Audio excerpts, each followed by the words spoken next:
Buenos días.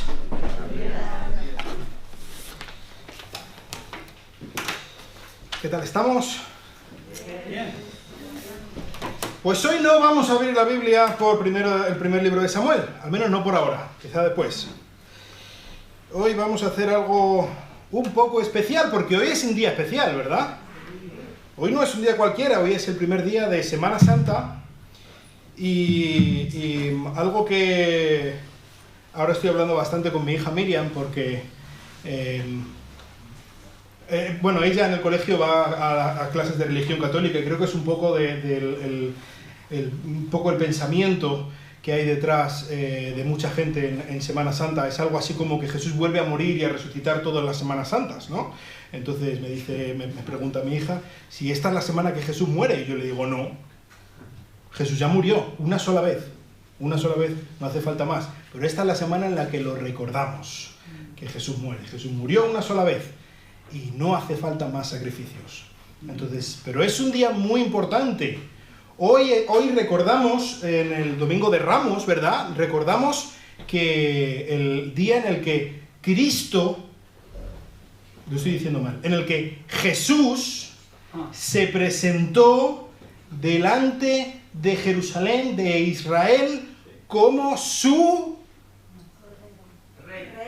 rey, como su Mesías. Mesías, qué palabra, ¿verdad? Muchas veces tenemos la idea de que lo que tenemos que hacer es tomar, tal y como nosotros entendemos, leemos el Nuevo Testamento, entendemos alguna cosa o vemos alguna cosa, y entonces, una vez que hemos entendido eso, tomar eso y plasmarlo y pegarlo en el Antiguo Testamento. Pero así no funciona, ¿sabes? La revelación de Dios es lo que se llama progresiva. Es decir, desde el principio Dios se ha ido revelando poco a poco. Y, por ejemplo, no vemos lo mismo, aunque sí que vemos algunos retazos de la Trinidad en el libro de Génesis, pero no es tan claro como, por ejemplo, lo que hemos visto, ¿recordáis en el capítulo 7 de Daniel, cuando el anciano de días y el hijo del hombre, y vemos que hay dos personas que son divinas, pero solo hay un Dios? Entonces, ¿qué está pasando aquí? Y luego ya en el Nuevo Testamento, Jesús dice, bautizaos en el nombre del Padre y del Hijo y del Espíritu Santo. Y, vale, claro, ¿veis? Dios se va revelando poco a poco. Entonces, en cuanto a el Mesías, en cuanto a Cristo, ¿cuál es la idea que tenemos normalmente de Cristo? Que Cristo es algo así como el apellido de Jesús, ¿no? Cristo no es el apellido de Jesús. No es Jesús Cristo como yo soy Miguel Ángel Pozo. No funciona así. No. Cristo es un título. Y es un título muy importante. Y lo que no debemos hacer es pensar que es el apellido de Jesús, y entonces vamos al Antiguo Testamento y cada vez que veamos la palabra que se traduce o que viene a ser Cristo, pensamos que está hablando de Jesús. No funciona así. No es eso. No funciona así. Así que hoy, para celebrar que Jesús se ha presentado no solamente a Israel, que sí, que también, sino a todo el mundo y a nosotros personalmente como nuestro Mesías, vamos a ver qué es lo que significa Cristo, ¿vale? ¿Qué es lo que significa esta palabra? Y esto significa que vamos a hacer algo diferente a lo que solemos hacer. Ya sabéis que a mí me encanta contar historias, pero hoy no vamos a contar una historia. Entonces espero no aburriros. Pero creo que es muy interesante lo que vamos a estar, el viaje que vamos a estar haciendo hoy, ¿vale? Y para empezar, vamos a hablar de el ungido del Señor. ¿Por qué el ungido del Señor? ¿Sabéis la diferencia? Os lo he dicho alguna vez, ¿no? La diferencia entre la palabra traducir y la palabra transliterar, ¿verdad? Traducir es cuando tú agarras una palabra, por ejemplo, ungido, y lo traduces de un idioma a otro. ¿Cómo se dice ungido en inglés? Anointed. Anointed. Muy bien. Hemos traducido ungido a inglés, ¿vale? ¿Cómo se dice ungido en hebreo? Mashiach. Mashiach. Mesías. Mesías es una transliteración. No hemos traducido el nombre, sino que hemos pasado los sonidos de un idioma al otro. De esto otro día nos dará una clase Daniel, ¿vale? Pero espero no cometer ninguna pifia en esto. ¿Cómo se dice ungido en griego? Christos. Cristo. ¿Verdad? Ungido en español, ungido viene del verbo ungir, ¿verdad? Ungido, participio, viene del verbo ungir. Pasa exactamente lo mismo con el hebreo. Mashiach viene del verbo masaj, que significa ungir. Christos viene del verbo grio, que significa ungir, ¿vale? Entonces estamos hablando de la misma palabra.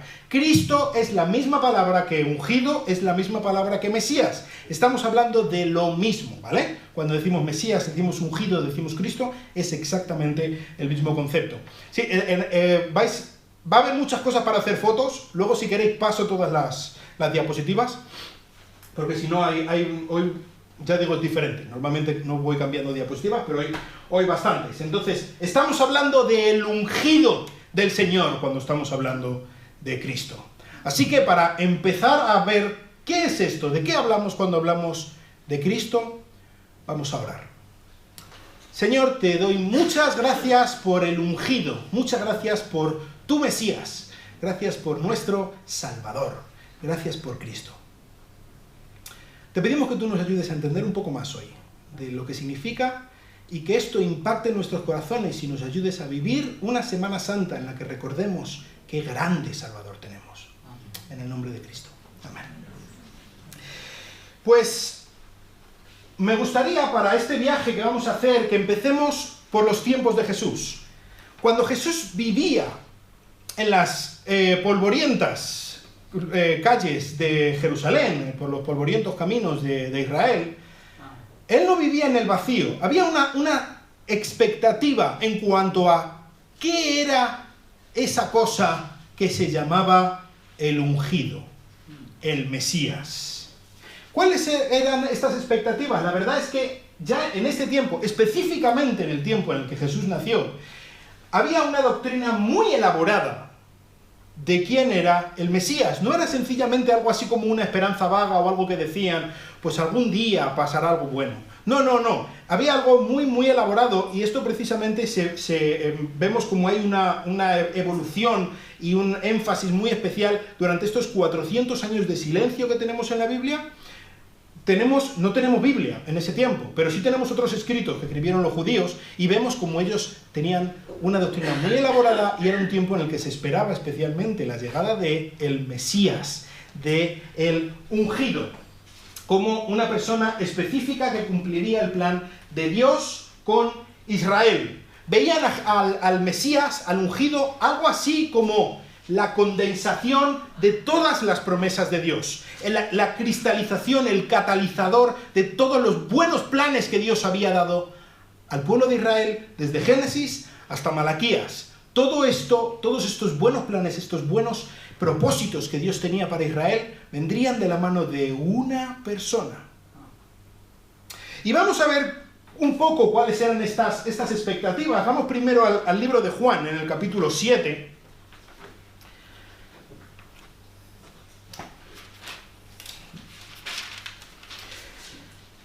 Estamos en la fiesta de los tabernáculos, y en medio de esta fiesta de los tabernáculos empezó a haber, entre el pueblo judío, entre la muchedumbre, empezó a haber una discusión.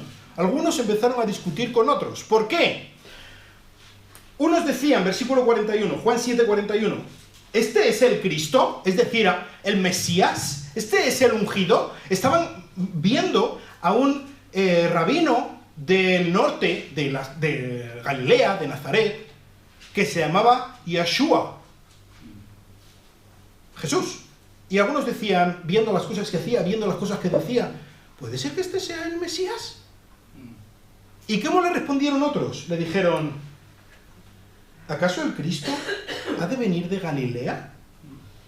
Fijaos, ya tenían ciertas cosas claras, de quién sería y quién no sería el Mesías. Versículo 42. ¿No ha dicho la Escritura que Cristo viene de la descendencia de David y de Belén, la aldea de donde era David? ¿Veis? Están diciendo, no, Jesús no puede ser. Jesús es de Galilea. Entonces Jesús no puede ser el Mesías. Porque sabemos a ciencia cierta que el Mesías no viene de Galilea. El Mesías viene de Belén, el pueblecito de David, y específicamente es descendiente directo de David, ¿vale? Entonces, no puede ser. Ya había ciertas cosas que la gente, y no estamos hablando de rabinos que tienen mucho conocimiento, no estamos hablando de sacerdotes, no, gente en medio del pueblo, que ya tenía, en general, por todo el mundo, la gente en medio del pueblo de Israel tenía ya ciertas expectativas de quién sería este Mesías, ya lo esperaban de una manera muy, muy clara. También tenemos otra expectativa que vemos en cuanto a quién sería este ungido del Señor, de mano de alguien muy diferente al pueblo que se estaban reuniendo en la fiesta de los tabernáculos en Jerusalén. Lo encontramos en el capítulo 4 del Evangelio de Juan, y de la mano de alguien completamente diferente.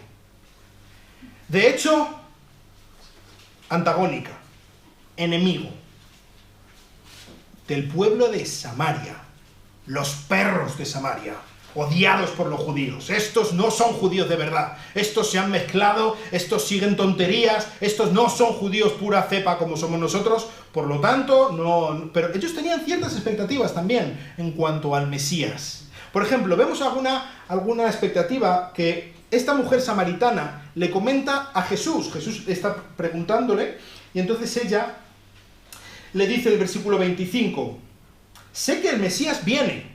Fijaos, ya tenía la cosa, no, si yo sé que viene, o sea, estamos esperándole, estamos en esta espera, en este momento en el que en cualquier momento puede llegar el Mesías. Cuando Él venga, nos declarará todo.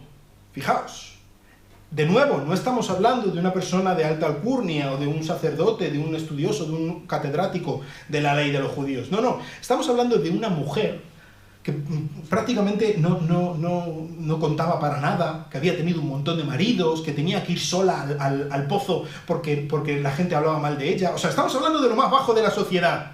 Pues esta mujer ya sabía que el Mesías venía, y que cuando viniera el Mesías no solamente traería todos los buenos propósitos que Dios tiene, sino que además descorrería el velo de la revelación de Dios, y Dios se manifestaría a través de este Mesías. Él nos lo revelará todo.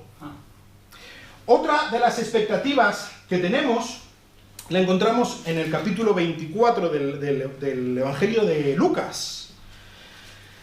Y aquí este es un episodio en el que Jesús ya ha resucitado. Estamos ya después de Semana Santa, después del Domingo de Resurrección. Jesús ya ha resucitado, pero algunos de sus discípulos no lo saben. Entonces Jesús está dando un paseo, está caminando junto a dos de sus discípulos, y ellos no le han reconocido. Ellos piensan que Jesús sigue enterrado en la tumba. Y entonces ellos están muy frustrados, están hablando con Jesús y tal, y están muy frustrados y muy tristes, muy apenados por todo esto que ha ocurrido, de que es que ellos estaban siguiendo a alguien y ellos pensaban que era el Mesías y ahora está muerto y tal. Y entonces dice el versículo 21, en medio de su frustración, dice Lucas 24, 21, pero nosotros esperábamos que Él era el que iba a redimir a Israel. Aquí está, claramente, la expectativa que ellos tenían. Pero además de todo esto, es el tercer día desde que estas cosas acontecieron. Entonces es el domingo de resurrección, y ellos pensaban que iba a ser el Mesías. ¿Y quién es el Mesías? ¿Qué expectativa tenían ellos que era el Mesías? El que iba a redimir a Israel, el que iba a restaurar a Israel, el que iba a liberar a Israel. Y recordáis, estudiando el Evangelio de Mateo, que muchas veces esta era la expectativa que tenía el pueblo en cuanto al Mesías. Ellos seguían a Jesús porque querían que fuera el Mesías el que los iba a liberar de la opresión imperialista de los romanos, algo así como un líder militar al estilo de los jueces quizá en el Antiguo Testamento, que iba a liberar de una manera nacionalista a los judíos de la opresión de los romanos, ¿vale? Entonces vemos que hay muchas expectativas que tienen unos y que tienen otros en cuanto a Jesús, pero hasta ahora hemos visto solo gente amigable con Jesús, ¿verdad? Pero yo creo que la expectativa del Mesías más espectacular de todas la encontramos de la persona más insospechada y en el momento más insospechado, el mayor enemigo de Jesús sobre la tierra. De hecho, el que firmó su sentencia de muerte. Evangelio de Marcos, en el capítulo 14 y versículo 61, Jesús estaba ¿Recordáis cuando estábamos hablando de la Semana Santa desde el Evangelio de Mateo? Este juicio de pantomima que hubo en la casa de Caifás, recordáis que se reunieron por la noche incumpliendo absolutamente todas las normas que había para poner de acuerdo a todo el Sanedrín, al tribunal de los ancianos y tal, haciendo así un poco un chanchullo, trayendo testigos falsos y tal, para ver si podemos ya arreglar, para cuando llegue el juicio de verdad ya esté todo hilvanado, ya esté todo perfecto, para que Jesús sea condenado a muerte, ¿verdad? Entonces cuando estaban aquí, que estaban vengan a traerle testigos falsos y Jesús no decía nada, llegó un momento en el que ya se puso nervioso el sumo sacerdote, y fue el sumo sacerdote donde Jesús, y le dice directamente, versículo 61, ¿eres tú el Hijo? ¿Eres tú el Cristo, perdón? ¿Eres tú el Cristo? ¿Eres tú el ungido? ¿Eres tú el Mesías? Coma. Es decir, aclarando qué estoy queriendo decir con el Cristo. ¿El Hijo del bendito? Para el sumo sacerdote, el Cristo, el ungido, era el Hijo del bendito, el Hijo del Dios Altísimo, el Hijo de Yahweh, el Hijo de Jehová, el Hijo del Señor. Este era el Mesías. Y fíjate cómo le responde Jesús. Esto quizá nos suene, ¿verdad? Porque esto es precisamente lo que hemos visto en el capítulo 7 de Daniel, que es el personaje o el nombre, el título mesiánico que más le gustaba a Jesús. El Hijo del Hombre, dice Jesús, versículo 62, yo soy. Y veréis al Hijo del Hombre sentado a la diestra del poder y viniendo con las nubes del cielo, citando el capítulo 7 de Daniel. Jesús le contestó con un rotundo y sonoro sí, soy yo, soy el Mesías, es decir, soy esa persona divina de la que habla Daniel, que viene a restaurar el reino de Dios y a reinar para siempre. Ese soy yo. No le discutió nada en ese momento el sumo sacerdote. Vemos que sencillamente se rasgó las vestiduras y dijo, ¿qué más pruebas necesitamos? Él ya mismo se ha condenado, ha cometido una blasfemia como la copa de un pino. ¿Por qué? Porque Jesús estaba diciendo que el Mesías era el Hijo del bendito. No. Eso es algo que había dicho el sumo sacerdote. Lo que no creía el sumo sacerdote era que Jesús era el Mesías. Pero estaba absolutamente convencido de que cuando llegara el Mesías, este Mesías sería una persona divina, que es el Hijo del Dios Altísimo. ¿Entendéis? Aquí hay una expectativa como la copa de un pino, dicha por el mayor enemigo de Jesús, y es que el Mesías tenía que ser Dios mismo. Es gordo, ¿eh? Y en medio de todo esto, en medio de esta expectativa, de este rumor nacional que tenían los judíos en este momento, fue cuando entró en funcionamiento, después de Pentecostés, la iglesia, en medio de este contexto. Y vemos en la predicación de Pedro, en el capítulo 3 de Hechos, que Pedro alude precisamente a esta esperanza mesiánica, y durante todo el tiempo de la iglesia primitiva, cuando estaban predicando en Palestina, lo que hacen los primeros cristianos, que si os dais cuenta, cristiano y mesiánico es la misma palabra, seguidores del Mesías, pues lo que hacen es aludir a esta esperanza, aludir a esta cultura que existía en medio del pueblo de Israel, de que tiene que venir este Mesías, que este Mesías es el que va a cumplir todas las promesas de Dios, este Mesías viene de la línea de David, este Mesías es el que nos va a revelar todo, este Mesías es Dios mismo. Y en medio de esto, Pedro está predicando al pueblo en Jerusalén. Y Pedro les dice, el versículo 18 del capítulo 3 de Hechos, Dios ha cumplido así lo que anunció de antemano por boca de todos los profetas, que su Cristo debía padecer. Él les dice, vosotros habéis matado al Cristo. Tanto tiempo ha estado el pueblo de Israel esperando a este Cristo. Tanto tiempo, tantas esperanzas puestas en el ungido del Señor. Y ha venido y lo habéis matado. ¡Qué terrible!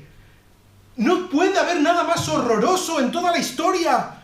Lo habéis hecho, pero tranquilos. Porque esto es algo que no solamente lo habéis hecho vosotros por vuestra maldad, sino que se ha cumplido el designio de Dios de que el Mesías debía padecer y debía morir. Así que, ¿qué es lo que tenéis que hacer vosotros ahora en medio de esta esperanza mesiánica que tenéis, que parece que se ha tirado por la borda? No es así, porque ahora lo que tenéis que hacer es arrepentiros, versículo 19, y convertiros. Arrepentiros de haber matado al Mesías y convertiros a él. cambiar vuestra mentalidad, rendiros a sus pies y aceptar que Él es el Mesías. Para que vuestros pecados sean borrados. Y aquí es donde viene la expectativa que vemos que está mencionando Pedro, a fin de que tiempos de refrigerio vengan de la presencia del Señor. Es en este Mesías, ahora ya muerto y resucitado, que el pueblo de Israel podría disfrutar de este tiempo de refrigerio. Un tiempo de refrigerio que sería eterno. Un tiempo de refrigerio que sería perfecto. En la mentalidad de los israelitas hay una palabra como el máximo del bienestar, el máximo de la bondad, el máximo del buen tiempo, de la salud, de la paz, y es Shalom. Este es el saludo que ellos tienen, esto es lo que ellos más desean, y esto es algo que solo puede venir de Dios, y esto es algo que solo puede venir por medio de su ungido, por medio del Mesías. Y Pedro les está diciendo, esto es lo que esperáis, esto es lo que esperáis que va a venir por medio del Mesías, pues va a venir por medio del Mesías. El Mesías ha venido y ha muerto para que así sea, ahora tenéis que arrepentiros y convertiros a Él. Esta era la expectativa que existía en los tiempos de Jesús en cuanto al Mesías, pero ¿está esta expectativa acorde con el Antiguo Testamento? Antes hemos estado diciendo que han pasado 400 años desde que hay silencio por parte de los profetas. El Antiguo Testamento terminó hacía ya muchos cientos de años. ¿Qué ha pasado? Pues anda que no han pasado cosas desde el siglo XVI hasta ahora, ¿verdad? ¡Madre mía! Pues pueden haber pasado muchas cosas, una evolución mítica de quién es el Mesías y tal, que no está exactamente acorde con lo que revelaron los profetas. Pues vamos a ver en el Antiguo Testamento de qué es esto del ungido. Y el ungido, como digo, viene de la palabra ungir. Esta es una práctica muy común en el tiempo, en el antiguo mundo del Cercano Oriente. Eso era una práctica muy común y muy insertada en la cultura de los judíos, en la cultura del Israel del Antiguo Pacto. El verbo, como decía, masaj, significa ungir. Normalmente es como frotar con aceite, o bien en la frente de una persona, o bien en un objeto. Es lo que solían hacer para ungir. Normalmente con aceite mezclado con algunas especias, o algunas cosas por el estilo. Pero ¿para qué se usaba este ungimiento? ¿Qué es lo que se ungía? Pues sobre todo dos cosas, dos ramas. Por una parte, se habla de que se unge el tabernáculo, el lugar de culto y todo lo que allí está relacionado, ¿vale? Entonces, por ejemplo, en el libro de Éxodo, Dios le explica a Moisés cómo tenían que construir el tabernáculo y quiénes tenían que estar allí sirviendo y tal. Y en el libro de Levítico se explica de qué manera tenían que estar funcionando, como el libro de instrucciones del tabernáculo, ¿no? Entonces, dentro del tabernáculo, los sacerdotes y el altar eran los dos elementos, también algunos otros elementos dentro del culto a Dios, pero sobre todo los instrumentos que se usaban para los sacrificios y las personas que ejercían los sacrificios. Vamos al libro de Éxodo, en el capítulo 28,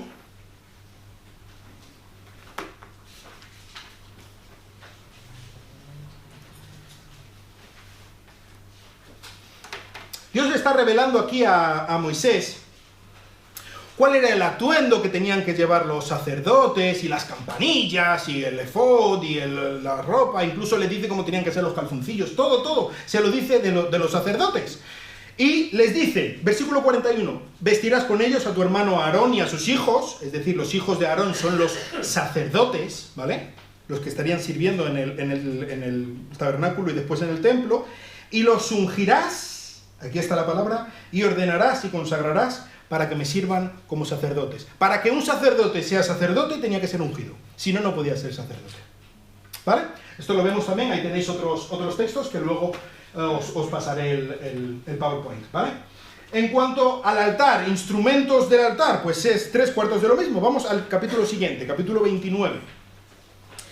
Y en el versículo 30 está hablando de las ofrendas que tenían que presentar. Dice, cada día ofrecerás en expiación un novillo como ofrenda por el pecado.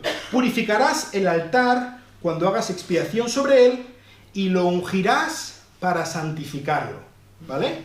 después de que usaran el altar para hacer un sacrificio, tenían que purificarlo y ungirlo. ¿Cuál era el propósito de ungirlo? Santificarlo. Quedaos con esto. El propósito de ungir es santificar, ¿vale? Luego vamos a hablar un poco más acerca de esto. Eso en cuanto a lo que se usaba para el culto a Dios en el tabernáculo y después en el templo. Pero también hay otra rama que es muy, muy importante en cuanto al tema de ungir. Y lo hemos estado viendo ahora en la historia de David, ¿verdad? ¿Qué es lo que hizo Samuel con Saúl y con David? Los ungió, ¿verdad? Y como estábamos viendo, por ejemplo, en el capítulo 16 del primer libro de Samuel, cuando Dios ya ha rechazado a Saúl y le dice a Samuel, ahora vete a Belén y tienes que mirar a ver la familia de Isaí, dice el versículo 3, invitarás a Isaí al sacrificio, yo te mostraré lo que habrás de hacer, entonces me ungirás aquel que yo te indique. ¿Qué significa esto de me ungirás? ¿Que lo vas a hacer un sacerdote? ¿O que vas a hacer que sea un altar sobre el que se haga un sacrificio? No. Ungir significa vas a señalarle como rey. ¿Vale?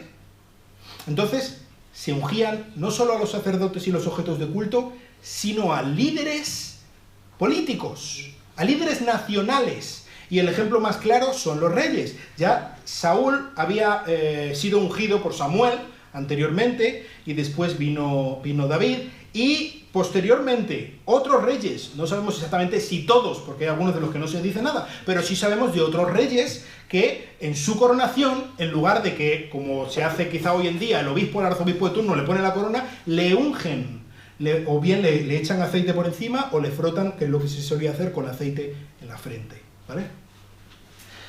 Pero estos líderes no solamente eran reyes, también eran profetas. De hecho, aquí en este capítulo, no, está ahí mal la cita. Es Primera de Reyes 19:16. O Primero de Reyes, mejor dicho. Aquí en este capítulo, de hecho vemos los dos ejemplos. Dios está hablando a Elías y le dice a Elías, al final del versículo 15, dice, cuando hayas llegado, ungirás a Hazael por rey sobre Aram. ¿Veis? Es la coronación, ungirle. El profeta unge como rey. Y a Jehú, versículo 16, hijo de Nimsi, ungirás por rey sobre Israel. Dos reyes ungidos aquí. Pero hay otra tercera persona. Y a Eliseo, hijo de Safat, de Abel Meolá, ungirás por profeta en su lugar. ¿Vale? Así que también los profetas eran ungidos, se ungía a los profetas. Así que en sí, ¿qué es lo que significa ungir?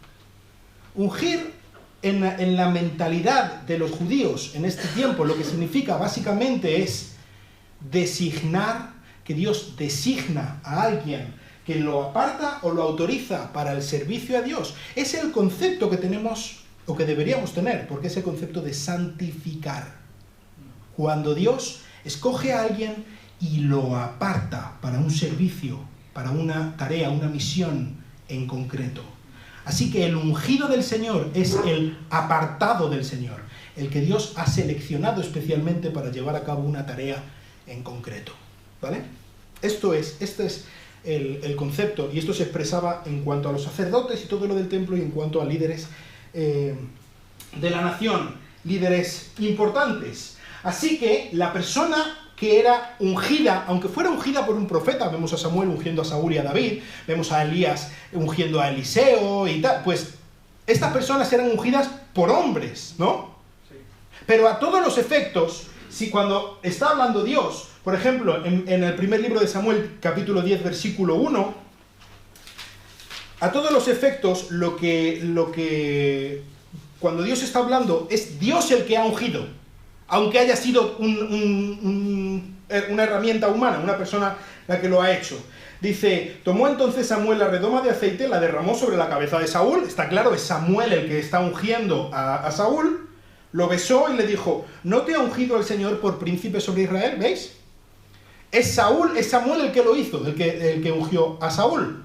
Pero después Samuel le dice a Saúl, no he sido yo, ha sido Dios el que lo ha hecho, ¿vale? Así que es Dios el que selecciona, no es una cosa de un hombre. Por lo tanto, el hecho de que sea Dios el que escoge personalmente a esa persona para una misión, hace que esta persona tenga mucha honra, mucha estima, es de gran valor.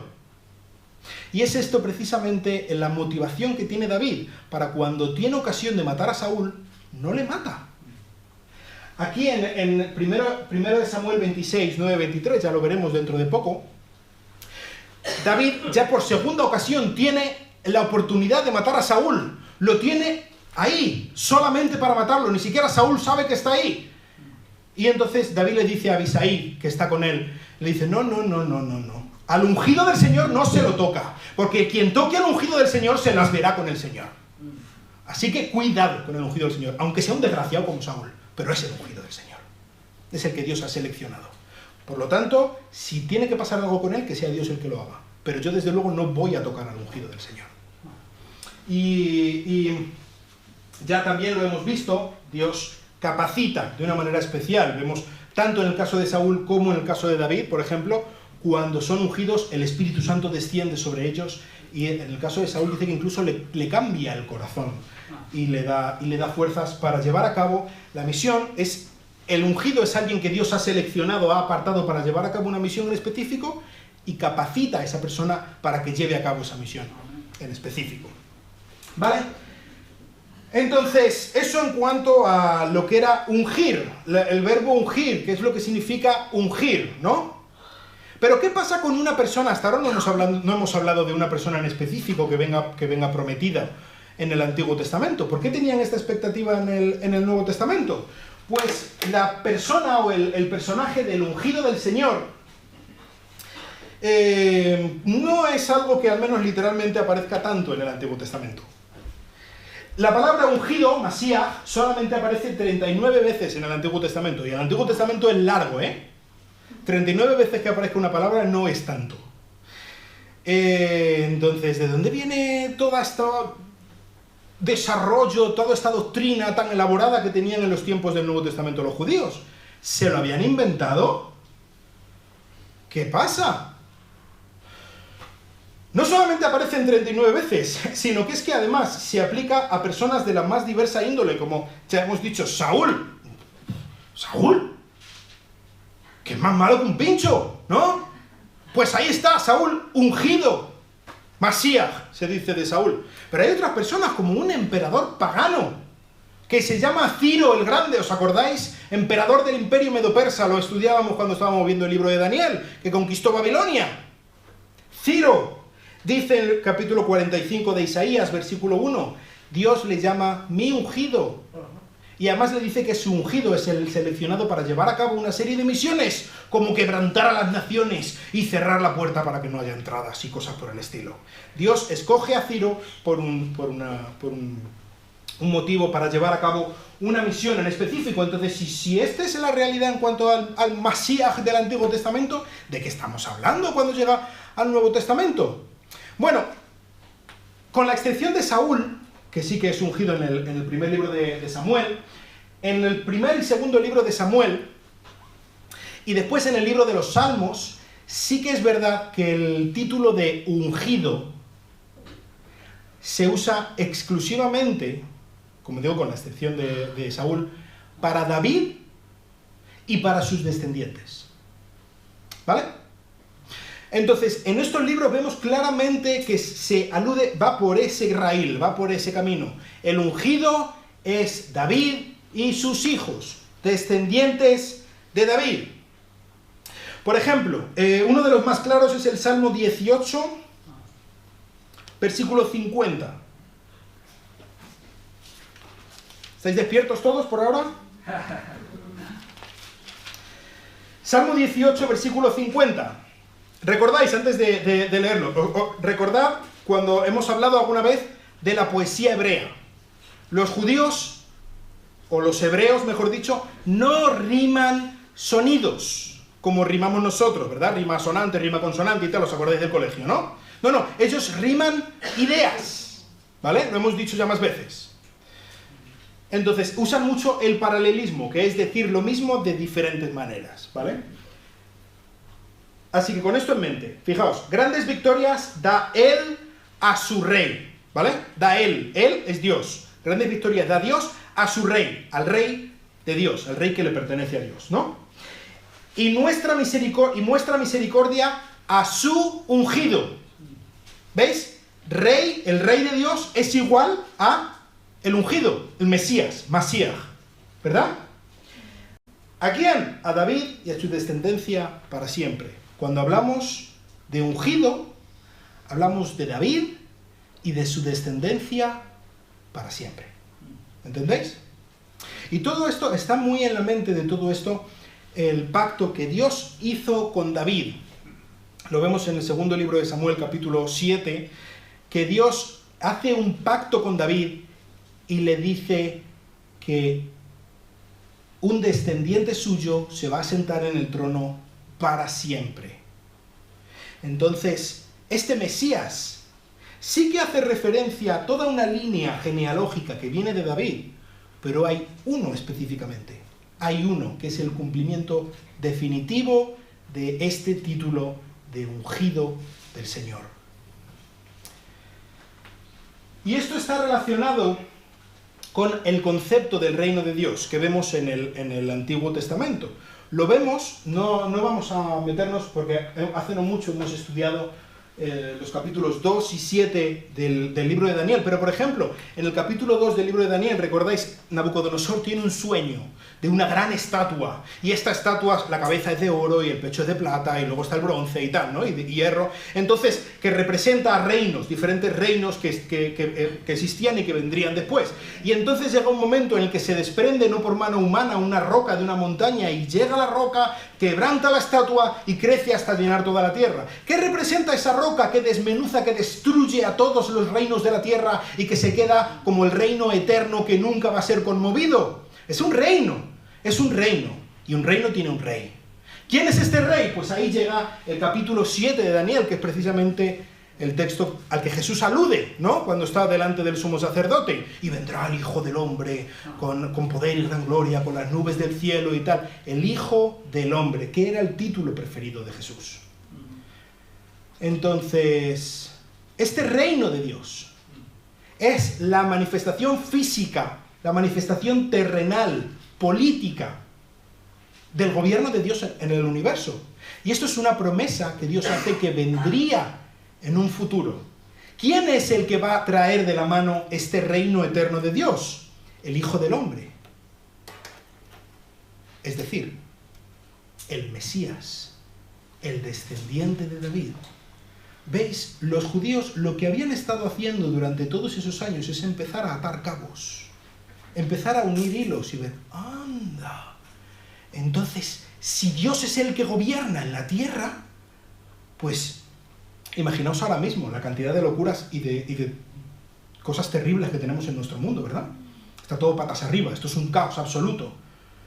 ¿Te imaginas que Dios mismo, de una manera férrea y de una manera absoluta, estuviera gobernando y trayera justicia, y trayera equidad, y trayera misericordia, y cambiara los corazones de las personas sobre la tierra? Esto sería maravilloso, desde luego no se parecería en nada a lo que tenemos ahora. Eso es el reino de Dios. Eso es la manifestación de toda la bondad que Dios tiene preparada para el ser humano, y eso va a venir por la mano del descendiente de David. Eso va a venir de mano del Hijo del Hombre, que va a desbancar a todos los reinos y va a poner a un rey de la descendencia de David. Así que es evidente que un rey de la dinastía de David vendría y establecería un reino eterno. Y este es un texto que vemos todas las navidades. ¿Vendrá? ¿Verdad? Y vendrá, y el principado sobre su hombro, y establecerá el reino de su padre David para siempre. Esta era la esperanza que tenían los judíos en el tiempo de Jesús. Entonces, como veis, no es sencillamente algo que ellos se hubieran inventado. Ya en el Nuevo Testamento se habla claramente de que hay una unción que se da para los sacerdotes, para los reyes, para los profetas. Alguien vendría que sería el sacerdote y el rey y el profeta perfecto, que establecería el reino de Dios en la tierra, que bendeciría a Israel y que traería todas las bendiciones y todos los bienes que Dios ha prometido para Israel y para todo el mundo de una manera física, de una manera absolutamente real. Así que, sencillamente para terminar, vemos que en el Nuevo Testamento Jesús se le presenta, sencillamente, no hace falta ninguna discusión, no se pone a intentar convencernos los evangelios. Sí que dan muchas pruebas, por ejemplo el Evangelio de Mateo, de que Jesús sí es el ungido definitivo. Directamente y desde el principio se nos presenta a Jesús como el Mesías definitivo. Él sería el que traería paz a Israel, Él sería el que traería paz al mundo, entre los hombres y Dios, y entre los hombres, los diferentes pueblos, el que traería la bendición absoluta a este mundo. Y esa es la esperanza que predicaba la iglesia primitiva entre los judíos. Pero esa es la esperanza también que la iglesia primitiva predicaba entre los gentiles. Y por ejemplo, cuando Pablo usa, una de las expresiones que más le gustaba usar a Pablo es en Cristo, estar en Cristo. Eso es exactamente el mayor bien que puede tener el ser humano, estar en el ungido. Porque Cristo no solamente es la manifestación o la cristalización de todos los buenos propósitos que Dios tiene para Israel. Por medio del nuevo pacto, Cristo ha abierto estas bendiciones al mundo entero, hasta nuestras propias vidas, de tal manera que nosotros también, como aquellos judíos que estaban allí en Jerusalén hace tantos años, diciendo, Hosana, bendito al que viene en el nombre del Señor. Pues de la misma manera nosotros podemos aclamar hoy en este Domingo de Ramos que Jesús es nuestro ungido, Jesús es nuestro Mesías. Cuando decimos que Él es el Mesías, que decimos Jesucristo, no estamos diciendo cualquier cosa. Estamos diciendo, Cristo, tú eres exactamente lo que yo necesito. Da igual los problemas por los que estés pasando hoy. Quizá en esta Semana Santa estás pasando por problemas económicos, pasando por problemas en tu matrimonio o con tus hijos, con tu familia, problemas de salud, problemas mentales, problemas de que te sientes rechazado, defraudado. Muchos problemas. Cristo es la perfecta, la absoluta, la total respuesta de Dios a tu vida, a todos los problemas que hay en tu vida. Él es el Cristo, Él es el ungido, Él es Dios mismo, Él es el sacerdote que ha venido a ponerte a bien con Dios. Él es el profeta que revela de una manera maravillosa los buenos planes que Dios tiene para ti, incluso a Dios mismo. Y Él es el Rey que va a reinar de una manera absoluta en este mundo. Así que te quiero hablar a ti, si tú nunca has puesto de una manera férrea, de una manera consciente, tu confianza en este ungido del Señor. Porque Él vino en su momento como el sacerdote perfecto, como el sacrificio perfecto, para morir y pagar lo que nosotros teníamos que pagar. Es precisamente lo que recordamos en Semana Santa. El Cordero de Dios que ha venido a morir para quitar el pecado del mundo. Y el pecado del mundo es mi pecado. Es por mí por quien vino a morir. No por Putin. Es por mí. Si tú nunca has puesto tu confianza en este Cordero de Dios, en este perfecto sacerdote, hazlo hoy. Que no pase esta Semana Santa. Porque sabes, Él vino, Él es el Mesías de Dios, Él es el ungido del Señor. No hay un peor pecado que rechazarle, que rechazar al ungido del Señor. Y el que vino como sacerdote y como sacrificio un día, va a volver como juez, va a volver como rey.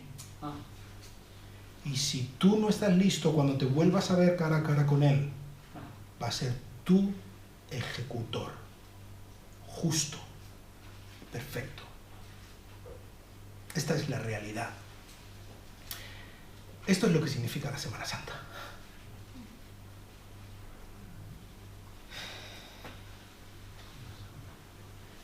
¿Qué es lo que podemos hacer hoy para acudir al ungido del Señor? Pues, lo principal de todo, Señor, sálvame. Señor, sálvame porque soy malvado, porque soy egoísta, porque quiero vivir mi vida, porque quiero hacer mis cosas, porque miro a lo mío. Sálvame, Señor. Cristo salva. Pero también hay otra cosa muy, muy importante, y es decir, Señor, ven como Rey a mi vida, toma el poder, toma el control de mis problemas, de mis miserias. Porque, ¿sabes? Muchas veces lo que hacemos es rendir ciertas plazas a Dios. Y los cristianos somos muy expertos en esto, ¿eh? Solamente hasta aquí, ¿eh? Mi matrimonio no lo toques. Esta relación no la toques. Lo que tengo yo, este ratito en el que yo hago lo que quiero, no me lo toques. Mi bolsillo, por supuesto, no me lo toques. Hay ciertas cosas que no me toques. Luego, eso sí, yo voy los domingos a la iglesia. Y de vez en cuando abro la Biblia y leo un par de versículos. Él es el Rey perfecto. Y Él no será Rey en tu vida hasta que no sea Rey de toda tu vida. Y Él tiene grandes propósitos. Él es el Mesías, el catalizador de los buenos planes que Dios tiene para ti. No es perder servirlo. Es ganarlo todo. Y esto es algo que tenemos que interiorizarlo y que tenemos que aprenderlo. Vamos a orar. Señor, te ruego que tú nos ayudes en esta mañana a clamar a Cristo como nuestro ungido, como nuestro Mesías, Señor. Ayúdanos a entender que se lo debemos todo. Nada menos que eso es lo que le debemos a Cristo. Porque Él nos lo dio todo, Dios. Te quiero rogar que por medio de tu Espíritu Santo tú estés hablando a los corazones de las personas que están aquí y nunca han tomado la decisión de confiar en Cristo como su Salvador. Cámbialos, Señor, que clamen a ti, que sálvalos y dales un corazón nuevo para servirte, Señor. Y por cada uno de nosotros te ruego que tú nos ayudes a caer rendidos, rendir nuestras plazas, rendir nuestros corazones al 100% delante del Señor, delante del Hijo de David, delante del Hijo del Hombre, delante de nuestro Dios. Y te lo pido en el nombre de tu ungido, Jesús de Nazaret. Amén. Que Dios os bendiga.